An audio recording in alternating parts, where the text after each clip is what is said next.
Muy buenas noches, sean todos muy bienvenidos. Que la gracia del Señor continúe guiando sus pasos, dándole sabiduría para seguir adelante. Mis amados, qué gozo, qué alegría poder nuevamente encontrarnos un miércoles más, siempre con el firme propósito de dar una mirada a la palabra de Dios.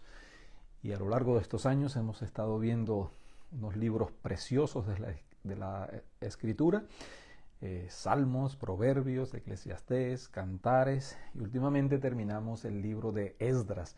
Ahora que en este momento nos disponemos a comenzar una nueva aventura a través del libro de Nehemías, con la disposición de ver la mano de Dios en ese personaje de la Escritura, ver su carácter y aprender grandes lecciones de fe que nos enseña la palabra de Dios, y en este caso el autor o el personaje Nehemías. Así que estaremos, mis amados, durante los siguientes miércoles, en lo sucesivo, aprendiendo, creciendo, enriqueciéndonos de la maravillosa y poderosa palabra de nuestro Señor.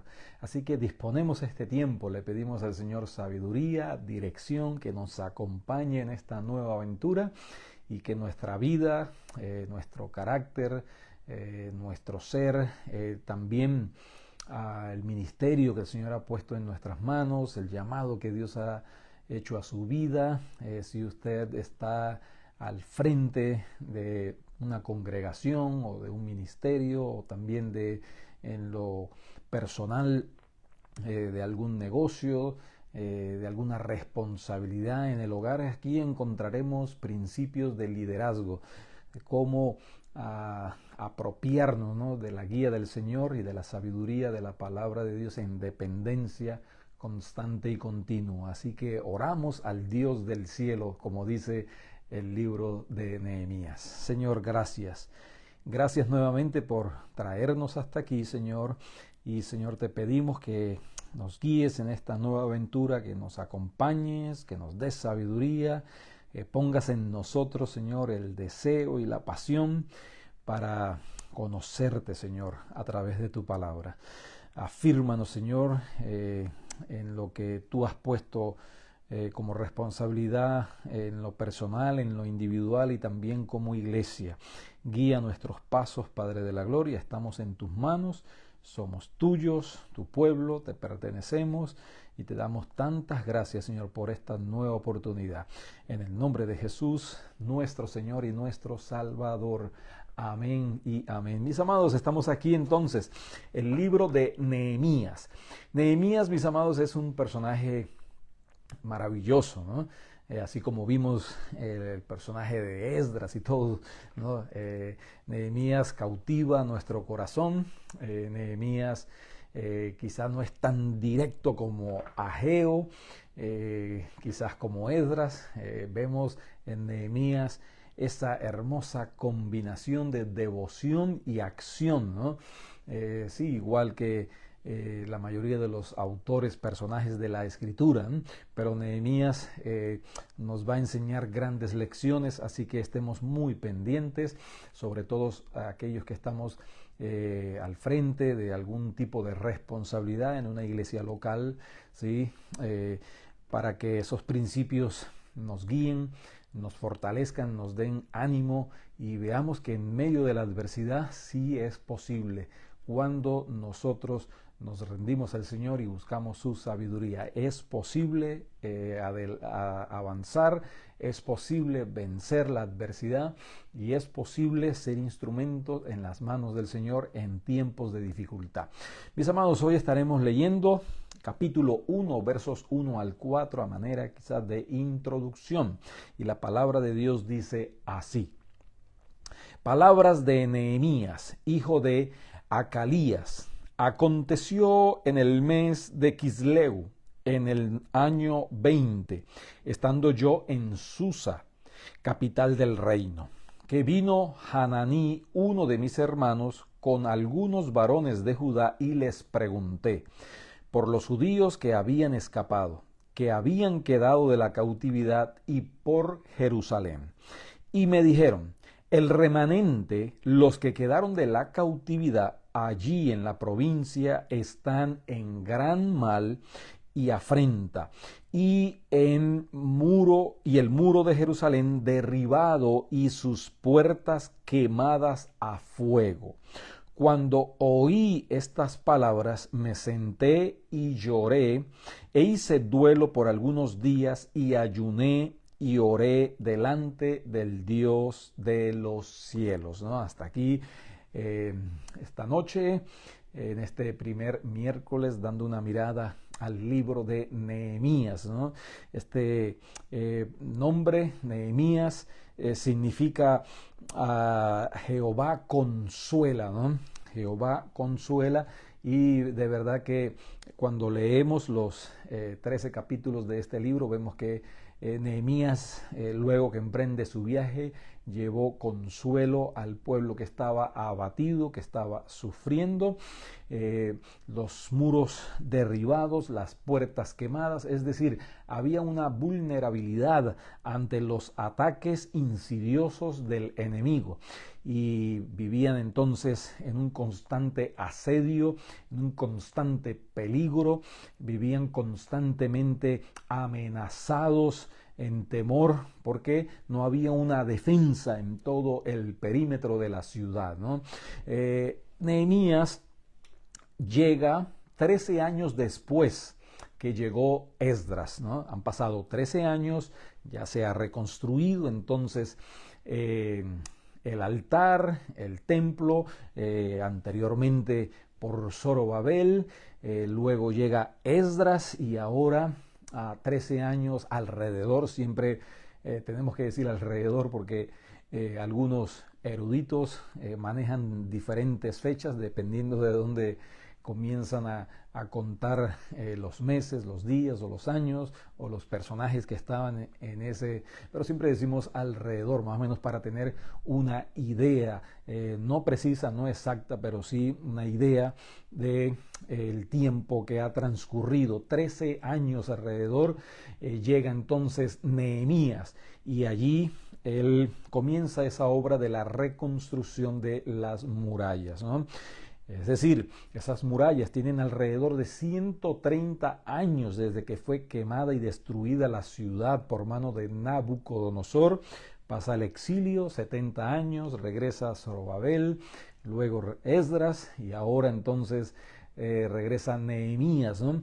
Y él hace esa tarea que no se pudo realizar en 130 años, él la realiza en la cifra récord de 52 días. En 52 días, casi 2 meses, reconstruye las murallas y las puertas. Así que este personaje, Esdras, lleva consuelo, el Señor a través, ¿no? Es el que da el consuelo, pero usa entonces a este instrumento, ¿no?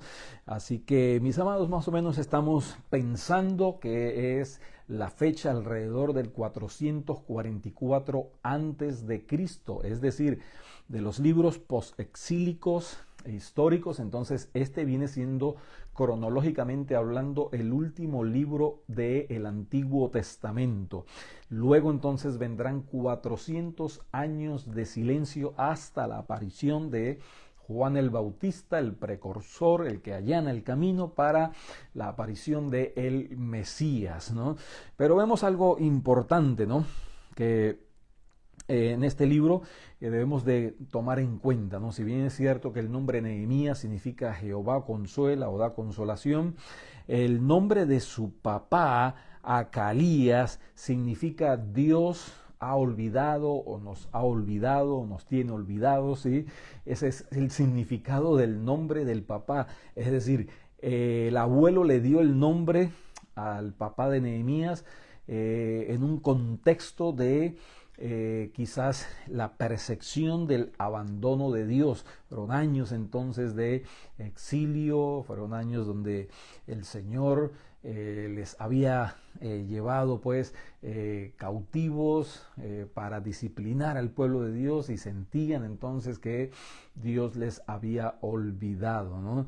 Pero el papá de Nehemías tiene una perspectiva diferente, ¿no? Tiene una perspectiva de esperanza, y es por eso que le pone a su hijo Dios consuela, ¿no? El pasaje nos sigue diciendo que vienen de regreso un grupo de personas de Jerusalén, y entre ellos viene su hermano Ananí. Y Ananí significa regalo de gracia, es decir, este padre que fue llamado Dios nos ha olvidado, entonces le pone a sus dos hijos el regalo de gracia, y Dios consuela. Había esperanza en su corazón, y nosotros tenemos esperanza en nuestro corazón. En Dios hay esperanza. El Señor cumple sus promesas, el Señor es fiel a su palabra, ¿no? Y ese era el concepto, ese era el sentir de este padre de Nehemías llamado Acalías, ¿no? Mis amados, vemos que Esdras recibe malas noticias, ¿no? Y él era básicamente un copero, ¿no?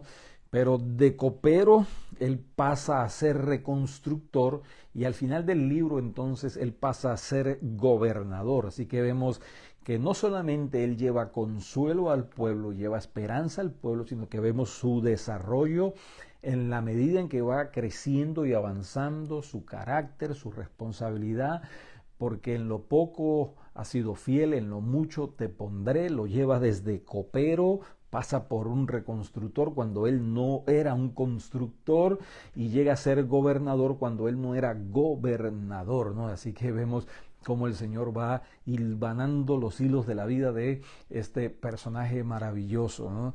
Y él entonces, aunque no era constructor, él se dispone a construir. Y nosotros en las manos del Señor podemos hacer proezas. El Señor es el que capacita, Él es el que llama, y no llama gente ya capacitados. Él no era un constructor, Él no era un gobernador, pero el Señor capacita a quien llama, y eso sucede en la mayoría de los casos en tiempo de adversidad, en tiempos de angustia, en tiempos de aflicción, porque vemos que él era copero, él tenía una buena posición. Un copero tenía el privilegio, ¿no?, de tener confianza con el rey. Era en términos no únicamente de aquel que probaba el vino por si acaso tenía algún tipo de veneno, sino que también era una especie de consejero, de amigo por la cercanía. Entonces manejaba algún tipo de confidencialidad con el rey. Él estaba cómodo, estaba en palacio, comía bien, dormía bien, pero vemos que cuando Dios llama, Dios nos saca entonces de nuestra zona de confort, ¿no? Y eso es lo que estaremos viendo a lo largo de el libro de este personaje Nehemías, ¿no? Por lo tanto, mis amados, aquí avanzamos y vemos que él pasa de ser un copero a un constructor y llega a ser un gobernador. Pero vemos algo interesante, ¿no? Que cuando llega su hermano, entonces su hermano llamado regalo de gracia, Ananí, él dice que les pregunta a ese grupo de personas que llegan, ¿no? Es decir, no es una pregunta arbitraria, no es una pregunta casual, hay un interés, hay la necesidad de conocer la situación de su pueblo, la situación de la ciudad de sus padres, y él pregunta, ¿no? Así que muchas veces cuando preguntamos, no simplemente es un interés allí como por salir del paso, un interés con un sentido de indiferencia o para cumplir con algún requisito, un formalismo. Hacemos, ¿cómo te va? ¿Cómo te ha ido? ¿Cómo estás? ¿No? Cuando preguntamos es porque realmente nos identificamos, nos interesa la persona, nos interesa la situación, y que de una manera u otra entonces queremos involucrarnos en la solución al problema. Así que si usted no desea involucrarse en el problema, pues mejor no pregunte. Pero cuando pregunta, entonces es porque hay un interés real, genuino, de ser parte de la solución, de involucrarse en el problema, ¿no? Y ser de bendición. Por eso es que su nombre es Jehová Consuela. De alguna manera, entonces, él pregunta porque él quiere ser de consuelo a el pueblo, ¿no? Y él se interesa, él no se aísla, él no llega a un tipo de individualismo, él dice, bueno, el Señor está en el cielo, Él tiene el control, Él sabe lo que hace, yo estoy aquí en mi palacio, yo estoy bien, yo estoy cómodo. Bueno, ellos llegaron a esa situación, ellos verán cómo hacen, quién los mandó a regresar, aquí estaban bien. Él no piensa de esa manera, él no actúa de esa manera, a él le duele, él se identifica, él siente en su corazón lo que está sucediendo, ¿no? Aunque él nunca estuvo en Jerusalén, entonces como vamos a ver más adelante, él ora por Jerusalén, aunque nunca había conocido a todos los que habían regresado y los que estaban allí. Entonces él, aunque no los había conocido, él ora por ellos, ¿no? Y él está dispuesto a viajar alrededor de 1500 kilómetros, un viaje de alrededor de 4 meses, ¿no? Peligros, clima, necesidades, un viaje extenso, extenuante, calor en el día, frío en la noche, todo lo que implica un viaje de esa magnitud en aquel tiempo, ¿no? Por lo tanto, él no se aísla, él está dispuesto entonces a viajar allí y él, aunque no había visto a ese remanente, ¿no? Qué importante señalar ese término, había un remanente allí, ¿no? Del pueblo de Dios. Dios siempre tiene su remanente, Dios siempre tiene y guarda su pueblo, aunque el pueblo ha pasado por adversidades, luchas, ataques del enemigo, ha enfrentado las consecuencias de sus propias decisiones, de sus malas decisiones. Dios siempre guarda un remanente, aunque el cuadro, el panorama que veamos hoy en la iglesia es un poco triste, doloroso en algunos aspectos, desviaciones doctrinales, engaños del enemigo, manipulaciones, pecado en la iglesia. Entonces vemos el cuadro, vemos el panorama y debe de dolernos, pero al mismo tiempo debemos también de tener el consuelo de que Dios siempre guarda un remanente y usted forma parte de ese remanente. Entonces Dios le va a usar en la responsabilidad que el Señor mismo le ha dado para servirle a su pueblo, ¿no? Así que él estuvo dispuesto a salir entonces de su comodidad. Ahora, vemos que la situación, ¿cuál es la situación de este remanente? ¿Cuál es la situación allí en Jerusalén? Y lo que vemos es que la respuesta que dan ellos es que estaban en un grande mal y una afrenta, es decir, una humillación muy grande.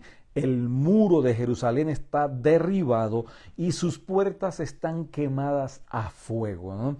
Y él, cuando escucha esto, entonces él entiende la situación, se identifican con lo que están allí, porque la realidad es, mis amados, que no hay una ciudad sin murallas y no hay entonces un templo sin ciudad. Nosotros debemos entender de que a nuestra vida también espiritual debe haber murallas que deben resguardar nuestros pensamientos, nuestros corazones. Debe haber murallas que deben de resguardar la iglesia de Dios en el día de hoy, pero en aquel tiempo el hecho de que no haya murallas derribadas, destruidas, entonces es que el pueblo estaba vulnerable ante los ataques del enemigo. ¿Y qué hace entonces Nehemías? No es indiferente, no simplemente siente dolor. Recordemos que él es una persona de devoción y acción. Y estas dos expresiones en nuestra vida deben de manifestarse, ¿no? En todo lo que hacemos. Debemos de tener una vida de devoción, orar al Señor, pero también una vida de acción, actuar por el Señor. Si solamente oramos y no actuamos, entonces es un tipo de contradicción en nuestro ser, ¿no? Y si actuamos y no oramos, entonces también de la misma manera le decimos al Señor, no queremos hacerlo a nuestra manera. Por lo tanto, vemos que Él, ¿qué es lo primero que hace cuando escucha entonces estas noticias. Lo primero que él hace entonces es que él ora, ¿no? Y vamos a ver que Nehemías constantemente actúa y ora, pero primero ora para seguir actuando en oración. Lo vamos a ver, por lo menos 11 veces se registran en estos 13 capítulos del libro de Nehemías las oraciones de Nehemías. Él comienza orando en el capítulo 1, verso 4, dice: cuando oí estas palabras me senté y lloré e hice duelo por algunos días y ayuné, y dice, y oré. Y de la misma manera al final, en el capítulo 13, allí en el verso 39, termina diciendo, el 29, acuérdate de ellos, Dios mío. Así que él comienza orando, termina orando, y a lo largo de esos capítulos entonces vemos que por lo menos 11 veces él está en una actitud de oración. Y eso es muy importante, ¿no? ¿Qué hacemos entonces, no? ¿Cómo actuamos? ¿Qué diagnóstico tenemos en nuestra vida? ¿Cómo está nuestro muro espiritual? ¿Cómo vemos entonces el muro que protege nuestra vida, la vida de la iglesia? Son preguntas que debemos de hacernos, ¿no? Y entonces, en tercer lugar, hay que identificar qué tipo de batalla estamos librando. Y aquí entonces vamos a ver la acción, ¿no? La meditación, la devoción y la acción. Los pasos que toma Nehemías en el versículo 4. Allí dice, cuando oí estas palabras, ¿no? Es decir, ese oír es prestar atención, es escuchar con detenimiento, es escuchar de una manera reflexiva. Y él, cuando escucha ese diagnóstico que le trae su hermano y los compañeros, entonces vean lo que él hace. Él dice, me senté y lloré. Se sentó, ¿no? A reflexionar, a poner en orden los pensamientos y a identificar cuál es la raíz del problema, ¿no? Cuál es el verdadero problema. Y la palabra de Dios nos enseña que nuestra lucha no es contra carne ni sangre, sino contra principados, potestades, todo aquello que está alrededor, que trata de atacarnos a través de las personas, a través de las circunstancias y a través inclusive de nuestra propia debilidad. Él se sienta entonces, identifica el problema, medita, ¿no? Ahora, ¿qué es lo segundo que hace? Dice, me senté y lloré, ¿no? Y esto en este día, en este tiempo, ¿no? Los hombres no lloran. Eso es un cliché de allí, sí, pero nosotros vemos que a lo largo de las escrituras vemos a Esdras llorando, a Nehemías llorando, a David llorando, a Jeremías llorando, al apóstol Pablo llorando, vemos a Pedro, vemos hasta el mismo Señor Jesucristo, ¿no? Por lo tanto, es que debe haber pasión en nuestros corazones, debe de haber fuego en nuestros corazones. Cuando hacemos la obra del Señor debemos de hacerlo con pasión, como dijo Moody en una ocasión. Si nuestro sermón, nuestro mensaje entonces no tiene fuego, entonces lancemos nuestro mensaje o nuestro sermón al fuego, porque sin pasión entonces no hay una verdadera identificación con el problema, con las personas y con la solución, ¿no? Por lo tanto, hay personas que no botan una lágrima ni siquiera por ellos mismos en situaciones de angustia, en situaciones de extrema necesidad, ¿no? Por lo tanto, él dice allí, él ora. ¿Qué más hace? Dice allí entonces, e hice duelo por algunos días y ayuné. ¿Okay? Entonces él se restringe de alimentos, hace duelo, siente dolor, ¿no? Pero en todo esto él está delante del Señor. Primeramente él acude al Señor y hace duelo en su corazón, porque él entiende que el ayuno, la oración son armas espirituales que el Señor nos ha dado. Y por eso dice el Nuevo Testamento que las armas de nuestra milicia no son carnales, sino espirituales y poderosas en Dios para la destrucción de fortalezas, derribando argumentos y toda altivez que se levante en contra del conocimiento del Señor y llevando cautivo todo pensamiento a la obediencia a Cristo. ¿Y qué es entonces lo que también hace, dice, y oré delante del Dios de los cielos. Así que él primero está delante del Señor. Es importante señalar que cuando él recibe la noticia, la recibe en el mes de Quisleu. Aquí vemos en el versículo 1, eso viene siendo básicamente alrededor de noviembre, diciembre, y pasan todo ese tiempo. No es que estuvo ayunando todo ese tiempo, porque llega hasta donde el capítulo 2, verso 1, dice que termina esa oración en el mes del Nisan, ¿no? Y esto viene siendo entre marzo y abril, es decir, estuvo alrededor de 4 meses en oración, y ahí entonces entre oración y ayuno estuvo en la presencia del Señor. Primero acudió en silencio al Señor, primero fue al Dios de los cielos, 3 meses, pongámosle, allí en la presencia del Señor. Él no quiere actuar si no recibe dirección del Señor. Él no quiere actuar si no recibe la sabiduría de Dios. Es un hombre de acción, pero primero es un hombre de devoción. Y aquí vemos que pasan estos meses y luego entonces que recibe sabiduría, dirección de lo alto, entonces es que comienza a actuar, ¿no?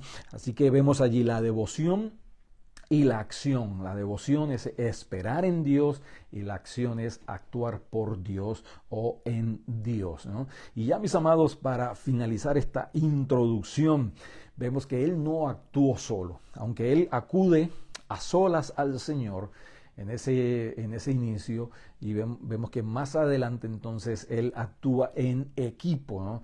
Y nosotros no somos llaneros solitarios, no estamos aislados, dependemos de nuestros hermanos también, debemos de orar los unos por los otros y debemos de orar los unos con los otros, ¿no? Vemos el verso 11 que dice, te ruego, oh Jehová, esté ahora atento tu oído a la oración de tu siervo, y dice, y a la oración de tus siervos, ¿no? Así que es importante entonces en nuestra vida devocional orar a solas con el Señor, pero también en nuestra vida de comunidad, la congregación, orar los unos con los otros, ¿no? Así que aquí avanzamos, ¿no?, en este hermoso capítulo del libro de Esdras, y le pedimos al Señor de la misma manera, te ruego, oh Señor, en esta hora que esté atento tu oído a la oración de tu siervo y de tus siervos, para que tú nos des sabiduría en lo adelante, en el estudio, en la reflexión de este hermoso libro de Nehemías, que podamos aprender esos principios maravillosos que vemos en el día de hoy, una persona que se identifica, una persona que se duele, una persona de devoción, una persona de acción. Señor, gracias por tu palabra, gracias, Señor, por este día precioso, y gracias por las enseñanzas de este personaje maravilloso, Nehemías.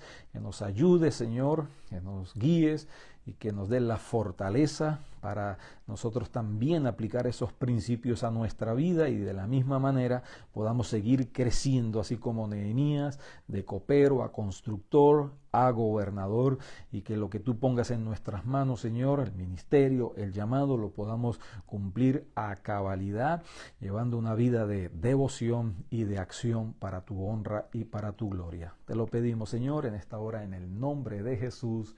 Amén y amén. Como cada miércoles, entonces, comenzamos con este hermoso libro de Nehemías, y de la misma manera, los domingos, día de celebración, día de júbilo, les invitamos a celebrar juntos, adorando al Señor. Y también entonces reflexionando, vamos a comenzar también una nueva serie los domingos, y le pedimos al Señor que avive nuestros corazones y que ponga esa llama en nuestras vidas para su honra y para su gloria. Domingos 11 de la mañana, Alianza Cristiana y Misionera, Casa de Oración, Brandon, Florida. Dios les bendiga, Dios les guarde.